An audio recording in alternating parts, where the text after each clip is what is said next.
বাংলাদেশে মহাকাশ ভিত্তিক ইন্টারনেট সেবাদানকারী প্রতিষ্ঠান স্টারলিংকের সেবা পরীক্ষামূলক চালু হচ্ছে আজ বুধবার। রাজধানীর হোটেল ইন্টারকন্টিনেন্টালে অনুষ্ঠিত বাংলাদেশ বিনিয়োগ সম্মেলনে অংশগ্রহণকারীরা এই সেবা ব্যবহার করতে পারবেন। সেখান থেকে স্টারলিংকের ইন্টারনেট ব্যবহার করে সম্মেলনের কার্যক্রম সরাসরি সম্প্রচার করা হবে। বাংলাদেশ বিনিয়োগ উন্নয়ন কর্তৃপক্ষ 29 মার্চ স্টারলিংকে বিনিয়োগ নিবন্ধন দেয়। এর ফলে প্রতিষ্ঠানটি 90 কার্যদিবসের মধ্যে কার্যক্রম শুরু করতে পারবে।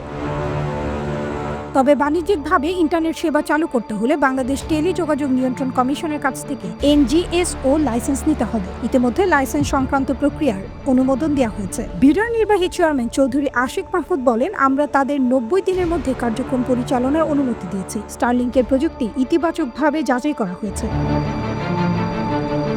মূলত 2023 সালের জুলাই মাসে বাংলাদেশে প্রথমবারের মতো স্টারলিংকের প্রযুক্তি পরীক্ষা চালানো হয়। এরপর বর্তমান অন্তর্বর্তী সরকার দায়িত্ব পাওয়ার পর বিষয়টি আরও ত্বরান্বিত হয়। মার্কিন উদ্যোক্তা ও প্রযুক্তিবিদ ইলন মাস্কের সঙ্গে গত 13 ফেব্রুয়ারি ভিডিও কলে স্টারলিংক প্রসঙ্গে আলোচনা করেন অধ্যাপক মোহাম্মদ ইউনুস। এতে স্টারলিংকের পরিষেবা চালুর কার্যক্রম আরও গতিশীল হয়। এরপর গত মাসেও ঢাকায় বেশ কয়েকবার পরীক্ষণ কার্যক্রম পরিচালনা করা হয়েছে। অন্যদিকে প্রযুক্তি বিশ্লেষকরা মনে করছেন, বাংলাদেশে তাদের পরীক্ষামূলক যাত্রার মাধ্যমে এক নতুন যুগের সূচনা হবে। কারণ স্পেসএক্স এর অঙ্গ প্রতিষ্ঠান স্টারলিংক ইতোমধ্যে বিশ্বের বহু দেশে স্যাটেলাইটের মাধ্যমে উচ্চগতির ইন্টারনেট সেবা দিচ্ছে। সে অনুযায়ী এটি চালু হলে বাংলাদেশ প্রত্যন্ত অঞ্চলগুলোতেও উচ্চগতির ইন্টারনেট সহজলভ্য হবে এবং কমবে শহর ও গ্রামের মধ্যে ডিজিটাল বৈষম্য।